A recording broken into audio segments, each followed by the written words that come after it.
여러분 안녕하십니까? 박상규입니다. 이 방송은 유튜브 KTV 뉴스에서도 실시간으로 보실 수 있습니다. 가톨릭 사상 최초의 미국 태생 교황이 나왔습니다. 네 번째 투표 만에 이틀 만에 교황으로 선출된 미국 출신의 프레보스트 추기경은 레오 14세란 이름을 쓰게 됩니다. 자세한 소식 전해드리겠습니다. 수업을 거부해온 의대생들의 대규모 유급이 또 제적이 확정됐습니다. 세개 학년이 한 교실에서 배우게 되는 이른바 트리플링이 불가피해졌는데요. 이 소식도 자세히 짚어봅니다. 나이 많은 치매 환자들의 자산이 무려 154조 원에 달하는 것으로 나타났네요. 이른바 치매머니로 인한 사회경제적 문제가 점증함에 따라 정부는 특단의 대책 마련에 나서고 있습니다. 박성원 서울신문 논설위원, 배종찬 인사이트 K 연구소장과 함께 하겠습니다. 어서 오십시오. 안녕하십니까. 갑자기 결정된 소식부터 전하겠습니다. 추기경단의 비밀 투표죠. 콘클라베가 네 번째 투표 만에 흰 연기를 피워 올렸습니다. 그야말로 사상 최초의 미국인, 미국에서 태어났다는 의미입니다. 그런 교황이 뽑혔죠? 예, 지금 우리 시간으로 이제 어제 저녁, 현지 바티칸 시간으로 8일로 그 프란치스코 교황 선종 17일 만에 드디어 이제 교황이 레오 14세 교황이 선출이 됐습니다. 최초로 미국 출신의 교황이 되겠는데요. 본명은 이제 로버트 프란시스 프레보스트. 길어요. 좀 길죠. 프레보스트 교황인데 말씀하신 것처럼 네 번째의 비밀 투표 콘클라베 네 번째 만에 선출이 됐는데 여기서 교황명으로 쓰기로 한 레오는 라틴어로 이제 사자라는 뜻이거든요. 라이온이죠? 예, 사자라는 뜻이고 그래서 강인함, 용기, 리더십 이런 것들을 상징하는 이런 것을 교황명으로 채택을 했습니다. 네. 이분이 267대 교황이에요. 그러면 초대 교황은 누구냐? 사도 베드로입니다. 레오 14세는 미국 태생이지만 가장 미국인답지 않은 미국인이다. 이런 평가를 받고 빈민가 사목 활동을 많이 해오신 분이죠? 그렇습니다. 다국적 배경을 가지고 있는 레오 14세입니다. 프레보스트 추기경은 1955년에 미국 시카고에서 출생을 했습니다. 1982년에 사제가 됐고요. 이 프란치스코 추기경의 측근입니다. 최측근 중에 하나죠? 최측근입니다. 그래서 네. 성 아우구스티노 수도에서는 이제 최초의 이제 교황이 탄생이 된 겁니다. 20년간 페루에서 선교사 활동을 했습니다.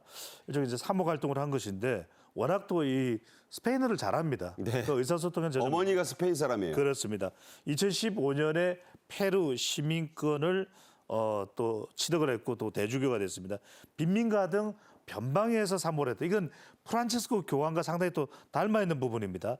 말 그대로 가장 미국적이지 않은 미국인이라는 평가를 받고 있는 레오 14세 교황입니다. 네, 외모를 보시면 아버지는 프랑스 이탈리아계고 어머니는 스페인계고 유럽은 비슷비슷하지만 그렇다는 뜻입니다. 그리고 사실 미국에서 태어만 났지 대부분의 그 사목 활동은 남미에서 했다. 페루에서 했다. 이 말씀 또 드리고요. 자, 레오 14세. 아르헨티나 태생이었던 고 프란치스코 교황의 최측근답게 많은 이 개혁 조치를 해왔죠? 예, 이제 이 신임 프레보스트 추기경 신임 교황은 2003년에 이제 교황청에 그 프란치스코 교황에 의해서 주교부 장관에 임명이 됐는데요. 그 이후에 보면 주교 후보자 명단을 결정하는 투표단에 여성을 3명을 포함시킨다든지 이런 식으로 굉장히 교회의 다양성, 포용성을 강조해온 인물입니다. 저게 아주 가톨릭을 깜짝 놀라게 했어요. 여자들이 투표를 할 수 있게 했다는 거. 그렇습니다. 그리고 이제 성향상으로는 그 신학적으로 보면 중도 온건주의. 그래서 어떤 개혁파와 보수파의 균형을 잡을 적임자다. 이런 평가가 나오고 있고 이게 언어가 5개 언어. 영어, 스페인어, 포르투갈어, 이탈리아어, 프랑스어에 다 유창하게 그냥 적당히 하는 게 아니에요. 예. 그냥 대단히 유창합니다. 그렇다고 합니다. 네. 그러니까 뭐 이분이 미국 출생이니까 뭐 영어는 당연한 거고, 포르투갈어도 합니다. 남미 쪽에 있어가지고 대단한 분이죠. 우리나라의 그 추기경들도요, 한 3개 국어 정도는 그냥 합니다. 자, 새 교황 레오 14세 선출이 확정된 뒤에 여러분 잘 아시는 바티칸의 성 베드로 성전에 발코니가 있어요. 이름 붙이길 강복의 발콘이라고 하는데 여기 나와서 먼저 이탈리아어로 첫 소감을 밝혔습니다. 직접 들어보겠습니다.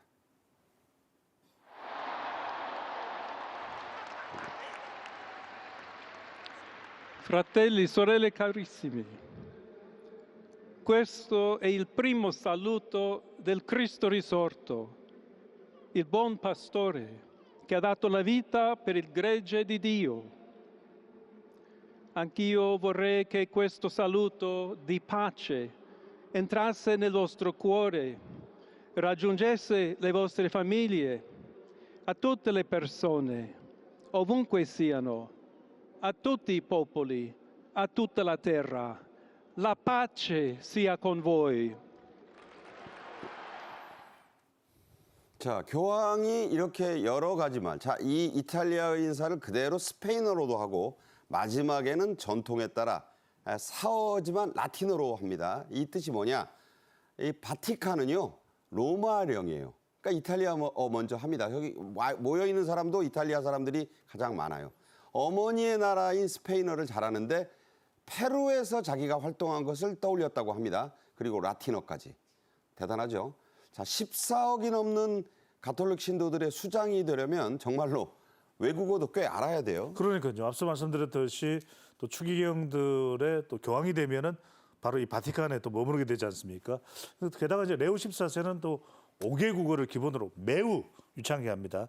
그래서 이탈리아어로 그다음에 또 스페인어로 또 라틴어로 이렇게 축복 인사를 전했고요. 또 바티칸 교황청 수장으로서의 본인의 소감도 이야기하지만 페루 사목 활동 이렇게 전통 관례로 이렇게 쭉 이야기를 하는 겁니다. 자, 우리가 주목해야 될 부분이 이런 부분인데 미국인이라는 말씀드렸지 않습니까? 트럼프 대통령이 관련돼서 또 발언을 했습니다. 네. 첫 미국인 교황은 영광이다. 만나길 고대한다. 이렇게 얘기를 했습니다. 자, 포인트를 하나 말씀드리면 사실은 그 트럼프 미국 대통령이 지원하던 미국 출신의 교황 후보가 있어요. 그분은 뉴욕 출신입니다.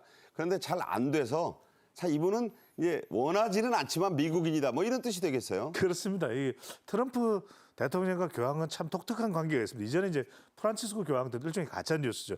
프란치스코 교황이 트럼프 후보를 지원한다. 뭐 이런 이야기가 네. 있는데 말 그대로 트럼프 대통령이 이 레오 14세 교황을 얼마나 또 반길지 이 부분도 주목이 됩니다. 뭐 미국 대통령 입장에서는 교황도 미국인이면 뭐 굉장히 좋겠죠. 세계 각국의 정상들도 잇따라 축하했는데 이색적인 인물이 눈에 띕니다. 푸틴과 젤렌스키죠? 예, 그렇습니다.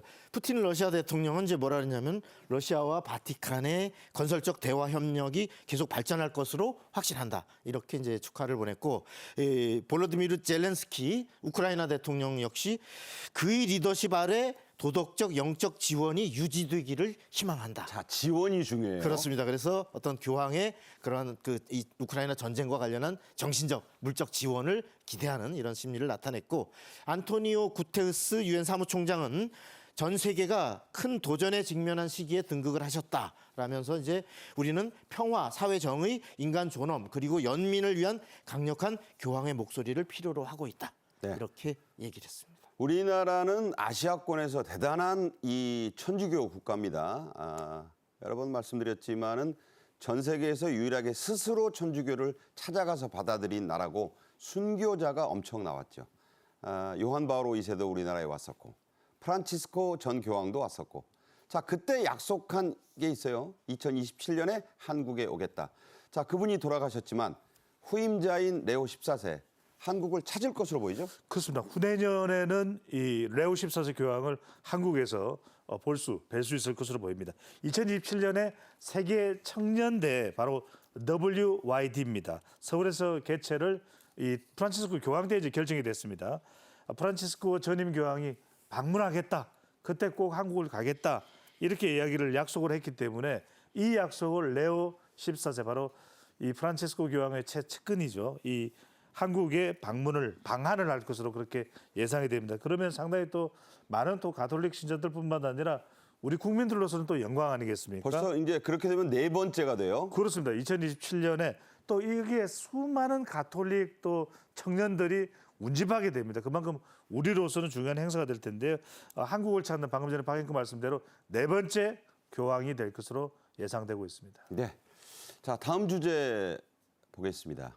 수업을 참 끈질기게 거부해온 의대생들 입장에서는 설마 했을 대규모 유급 그리고 재적 확정이 됐어요. 예, 그렇습니다. 지금 이제 7일 날 각 대학에서 수업에 제대로 참여하지 않은 이런 학생들에 대한 명단 이것들을 그리고 조치하겠다라는 그 현황과 그 결과를 교육부에다가 각 대학들이 제출했습니다. 지금 현재 전체 의대생 한 1만 9,700여 명 가운데 한 만여 명이 이런 유급 대상으로 해당될 걸로 보이는데요.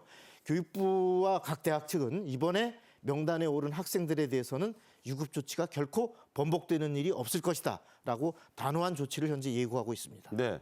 자, 의대생들 제가 그 생각을 다 들여다본 건 아니지만 재적은 좀 무섭습니다. 왜냐하면 어떻게 들어간 의대인데 하지만 우리 흔한 말로 꿇는다 그러죠. 유급 정도는 할만하다.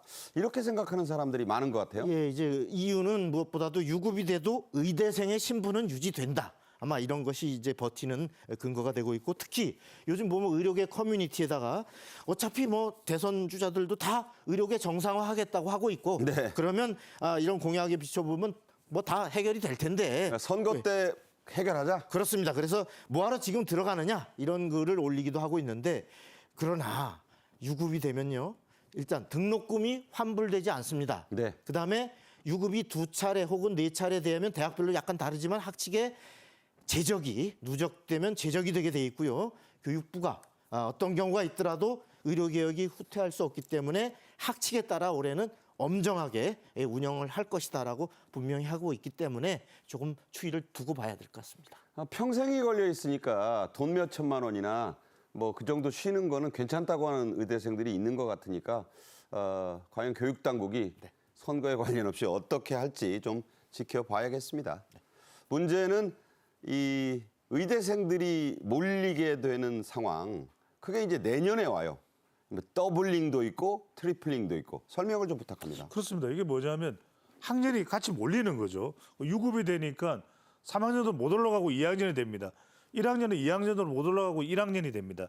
그렇다면 2026년 내년도에는 신입생 그리고 2학년으로 못 올라간 1학년, 3학년으로 못 올라간 또 계속 유급된 1학년. 그래서 2사학번, 2호학번, 26학번 내년입니다. 동시 수업을 듣는 3기 학년 중복 트리플링이 발생할 수 있습니다. 아주 많겠어요. 이건 안 되죠. 네. 그래서 의대들은 내년에 26학번의 수강 우선 신청권을 제공할 그런 계획도 이야기를 하고 왜냐하면 이렇게 사람들이 많으면 신입생들이 수강 신청 못할 수도 있단 말이거든요. 콩나물 수업이 되겠네요. 그러니까요. 그리고 이제 유급된 2사, 2호학번의 경우에는 수업을 듣지 못하면 졸업이 지연될 수 있습니다. 그래서 다각도로 여러 대책들을 세우고 있는데 의대 원료 교수부는 이렇게 걱정해서 이런 이야기를 합니다.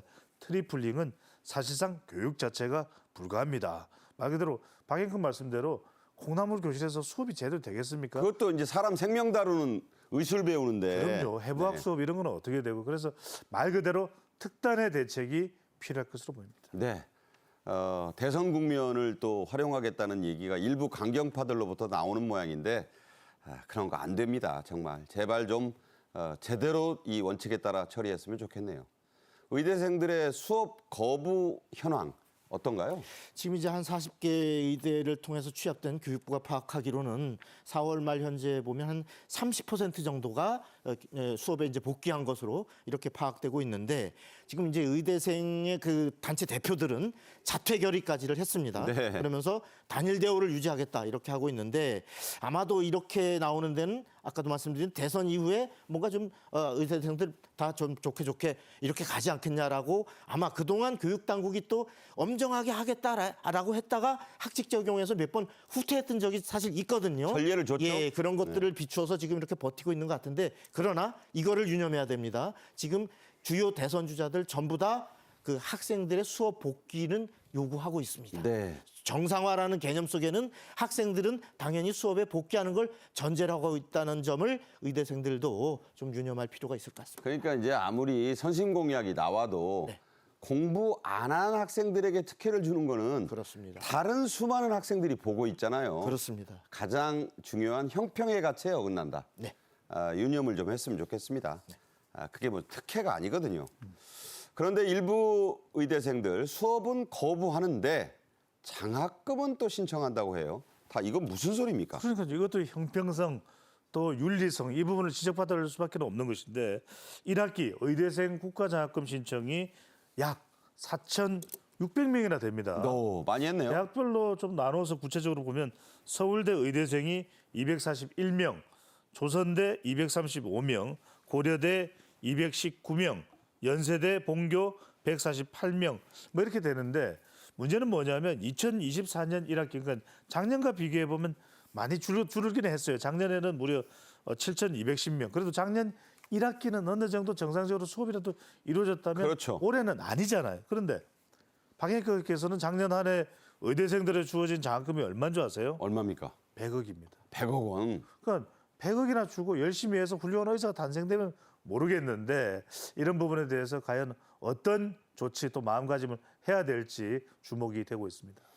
이럴 때 쓰는 말이요. 도덕적 해입니다. 그러니까 국가 돈은 세금이잖아요. 그러면 거기에 걸맞는 행동을 하고 신청을 해야 맞는 겁니다. 다음 주제로 가겠습니다. 미국이 첫 번째 무역 합의를 이뤄냈습니다. 상대는 영국입니다. 자, 어떤 내용이죠?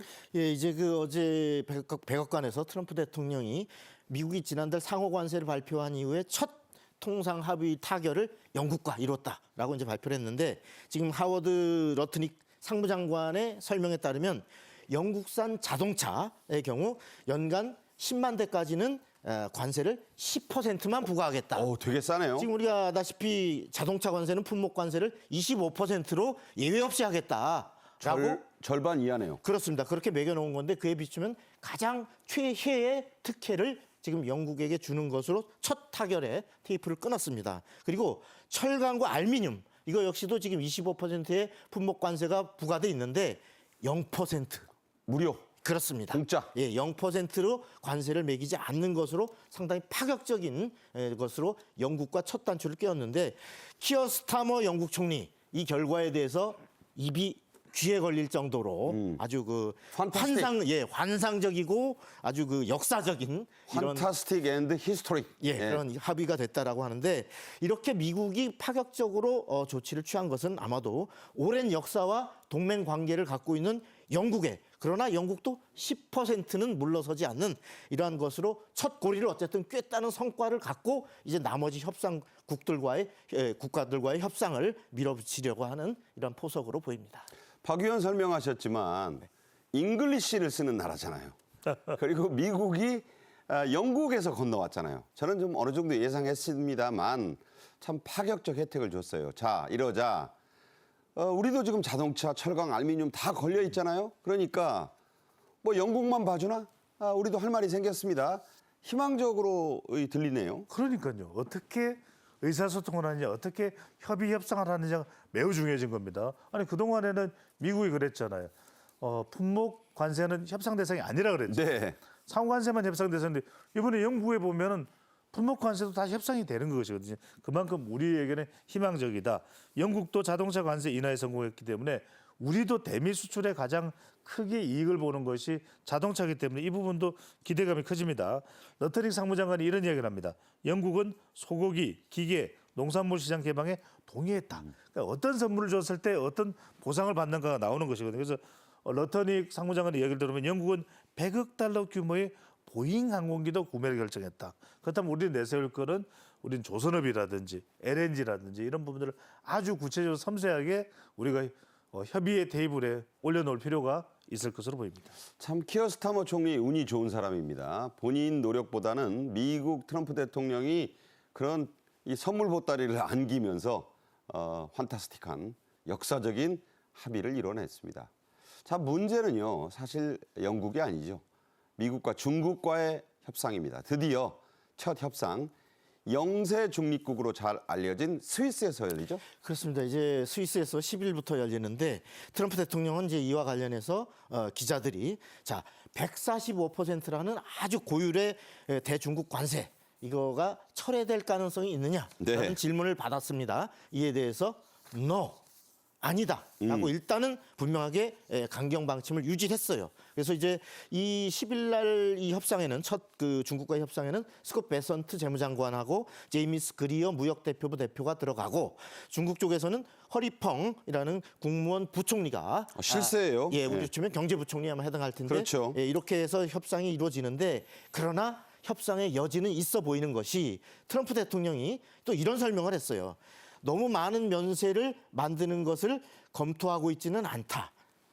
그러나 너무 많은 면제를 줄 것을 검토하고 있지는 않다라고 하면서도 그러나 살펴볼 것이다. 라고 여지를 줬는데 특히 이 베선트 장관은 지금 140%의 이 엄청난 관세가 지속 가능하지 않다. 그리고 그래서 어떤 미중 간의 협상이 갈등 완화에 초점이 맞춰질 것이다라는 걸 예고하고 있기 때문에 145%보다는 후퇴한 선에서 적절한 아마 협상을 시도할 걸로 이렇게 보입니다. 네, 어쩔 수 없어요. 왜냐하면 지금 트럼프 대통령 그렇게 한가한 입장이 아닙니다. 지금 미국 안에서 난리니까 이제 좀 이 밸브를 열고 압력을 빼야 됩니다.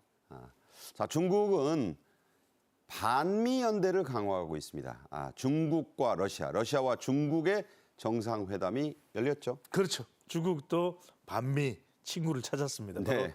러시아입니다. 8일 러중 정상회담이 개최됐습니다. 반트럼프 공동전선을 구축하는데 시진핑 주석이 이렇게 이야기합니다. 일방주의와 패권주의적 괴롭힘에 맞서 러시아와 함께 강대국으로서의 책임을 다할 것이라 호락호락 당하고 있지만은 않겠다. 이런 얘기를 한글로 볼 수 있겠죠. 괴롭힘이란 말을 썼어요. 그러니까요. 네. 그러면서 푸틴 대통령에 대해서는 한껏 또 축해 세웠습니다. 오랜 동지 푸틴 대통령 러시아 방문에 기뻐 이렇게 이야기를 합니다. 자, 동지란 말죠. 꼼레드 아닙니까? 그렇습니다. 네. 시진핑 주석은 푸틴을 동지 방금 전에 꼼내들을 이야기하면서 살갑게 대화하는 화면을 보시면 알겠습니다만 상당히 서로 간의 브로맨스가 보이는 그런 중 그다음에 러 회담이 되고 그 있습니다. 순서 잘 말해야 돼요. 러중으로도 러중입니다. 한번 얘기해 줘야 됩니다. 러중입니다. 네. 네. 자, 그런 상황에서 푸틴 대통령 시 주석이 자기를 그렇게 잘 띄워줬는데 가만히 있을 수 없죠. 화답을 또 했죠. 예, 그렇습니다. 이제 푸틴 대통령은 뭐라 하냐면 중국과 함께 역사적 진실을 지키고 신나치주의와 군국주의에 맞서 싸울 것이다. 이렇게 얘기를 했습니다. 여기서 얘기하는 신나치라는 것은 바로 자신들에 의해 침략당한 우크라이나를 신나치라 그랬어요. 네. 그리고 또 자신들이 일으킨 우크라이나 전쟁에 충격을 받은 유럽의 재무장 움직임을 군국주의로 표현하는 편하게 참 표현하네요. 적반하장이라는 네. 느낌이 안 들 수 없는데 어쨌든 그렇게 표현하면서 중국과 함께 이걸 하겠다. 이렇게 맞서 싸우겠다라고 하면서 이렇게 특히 시 주석을 갖다가 친애하는 동지라고 표현을 했고 중러 관계는 양국 모두의 이익이 되는 것이고 다른 나라와 대립하는 건 없을 것이다라고 설명을 했습니다. 그리고 이 푸틴과 시진핑 주석은 우크라이나 전쟁, 그다음에 미국이 유발한 이 관세 전쟁, 그리고 러시아의 가스, 시베리아의 힘2로 불리는 가스관 건설 계획에 대해서 이번에 상호 긴밀한 협의를 했다. 이렇게 협의를 한다. 이렇게 알려지고 있습니다. 네, 반미 연대의 두 스트롱맨이 만난 것도 트럼프 대통령에게는 상당히 스트레스가 될 겁니다. 한편 요즘 미국 어린이들 울상이라고 하네요.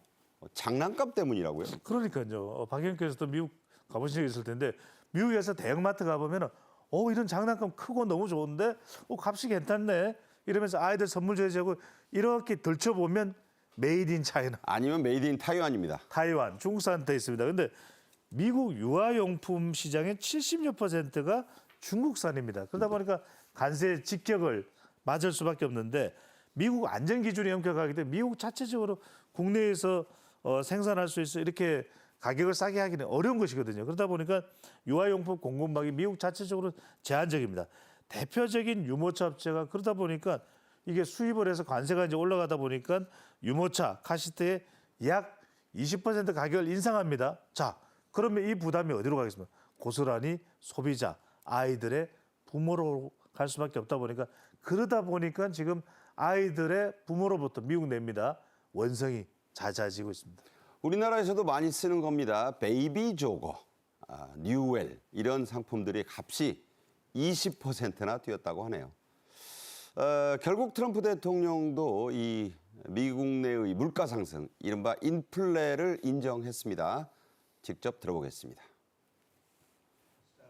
Much of it we don't need. You know, somebody said, "Oh, the shelves are going to be open." Well, maybe the children will have $2 instead of $30. You know, and maybe the $2 will cost a couple of bucks more than they would normally. But we're not talking about something that we have to go out of our way. They have ships that are loaded up with stuff, much of which, not all of it, but much of which we don't need, and we have to make a fair deal. We've been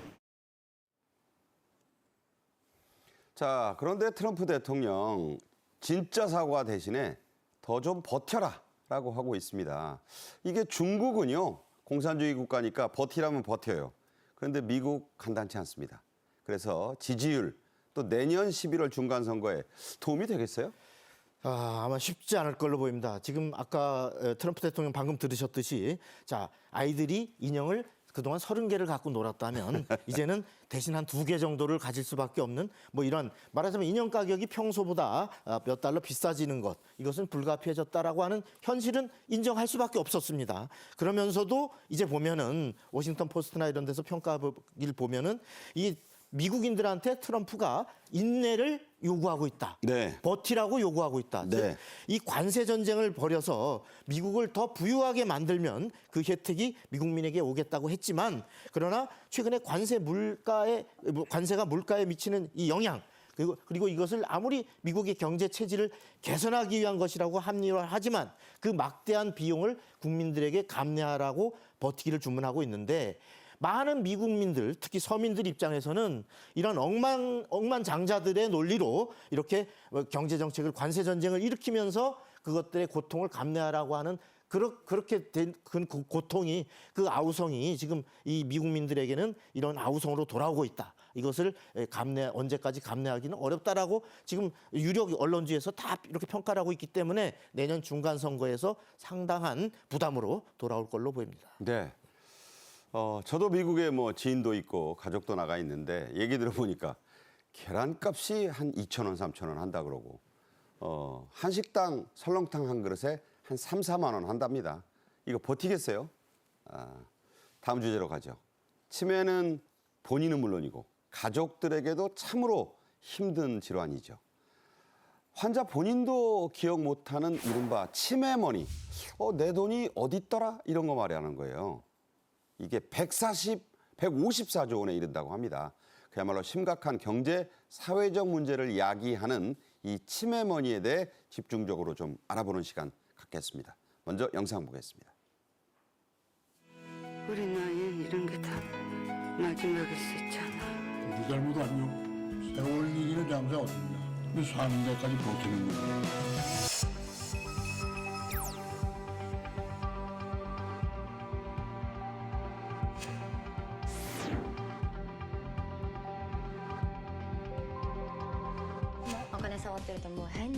彼女が関わった所存の証書だけが紛失してるんです。200万はどこにいたんですか。200万だけなの。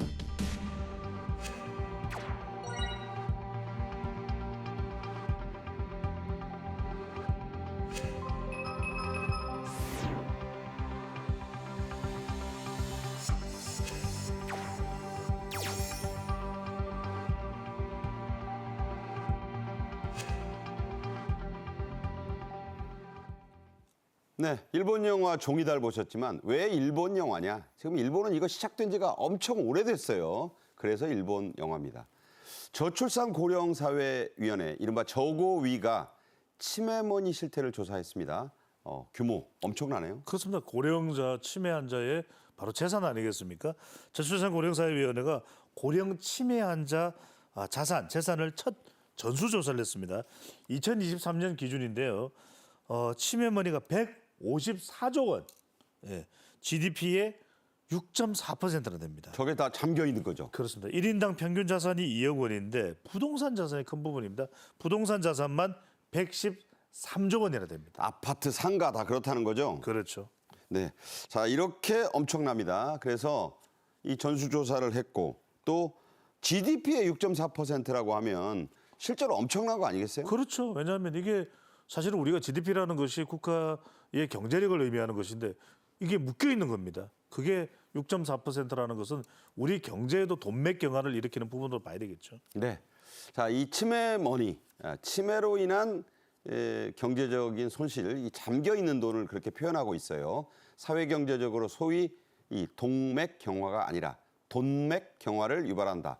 자, 그럴 만한 문제가 됐어요, 이제. 그렇습니다. 우리가 돈이라는 건 잘 돌아야 이게 그 자꾸 생산, 투자, 소비 이렇게 선순환이 되는 건데 이게 이렇게 잠겨 있고 그 있는지도 모르고 이런 돈이 많다 보면 실물 경제를 굉장히 위축시킬 수가 있다. 그런 것이고 특히 이렇게 치매머니로 자산이 동결될 경우에 경제 선순환에도 악영향을 미칠 뿐만 아니라 이렇게 인지 능력 저하를 노린 이 치매 노인들의 이 돈을 노린 그 사기, 금융 사기도 상당히 최근에 급증하고 있어서 이 부분에 대해서 정확하게 정책적 좀 대응이 필요한 상황입니다. 왜냐하면 이분들한테 접근하면 홀로 사는 분들이 많으니까 얼마나 속이기 또 쉽겠어요. 그렇습니다. 자, 심각한 문제가 돼가고 있습니다. 이 치매머니는 경제적으로는 일단 죽은 돈, 데드머니 취급을 받는 거죠? 맞는 말씀입니다. 데드머니라는 표현을 씁니다.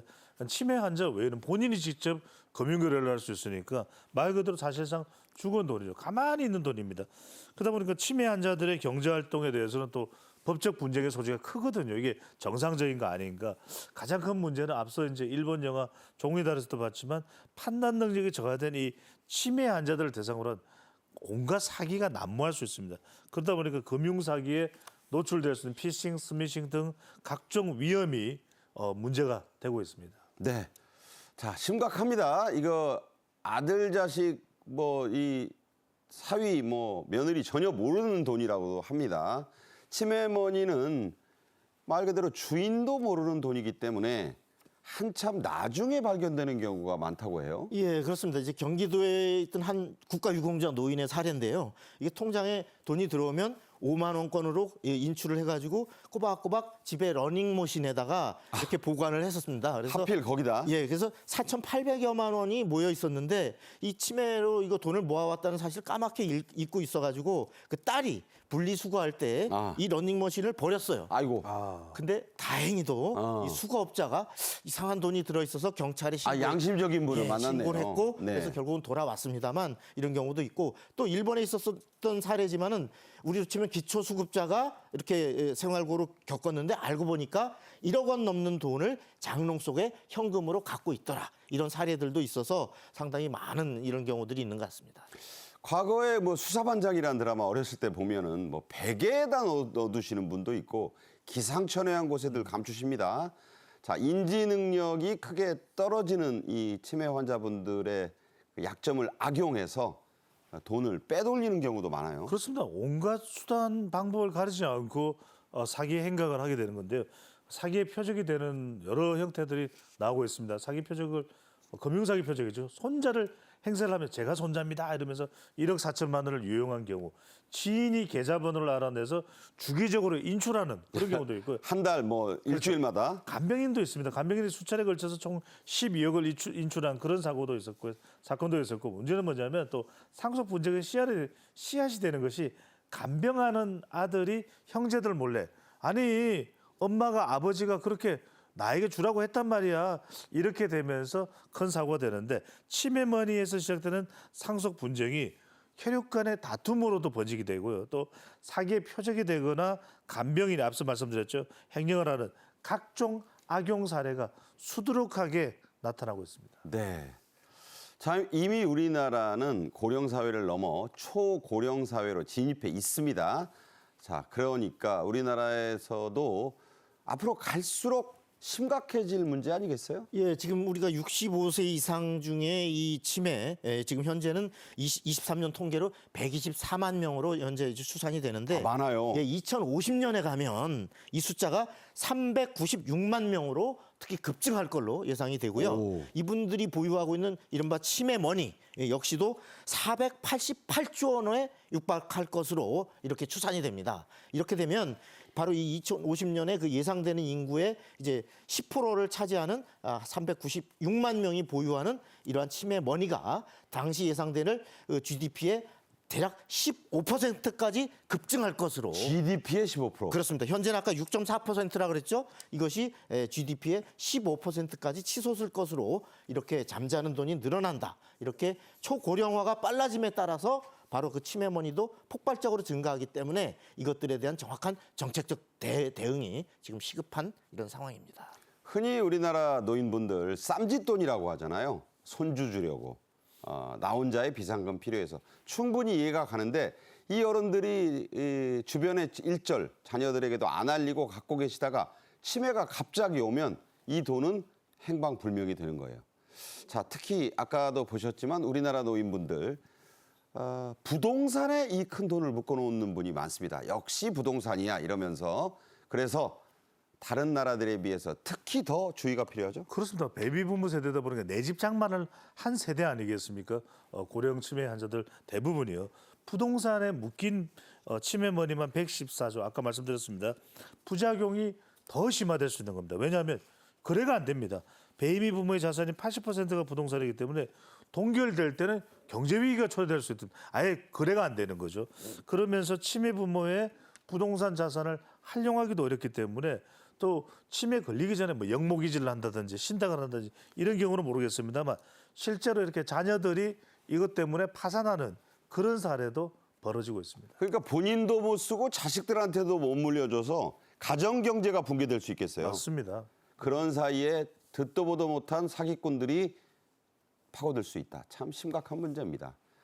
자, 우리보다도 이 초고령 사회로 훨씬 먼저 진입한 나라 바로 일본입니다. 이미 치매머니 심각한 사회 문제가 돼 있죠, 거기는? 그렇습니다. 일본은 이제 우리보다 한 20년 먼저 2004년에 초고령 사회, 다시 말해 65세 이상 노인이 이 인구의 20%를 차지하는 상황에 이미 접어들었는데 현재는 그러다 보니까 치매 환자가 무려 한 700만 명에 육박하고 있습니다. 700만 명? 그렇습니다. 근데 이분들이 보유한 바로 그 치매 머니가 경제 침체의 하나의 원인이 되고 있다라는 경고등이 울리기 시작했고요.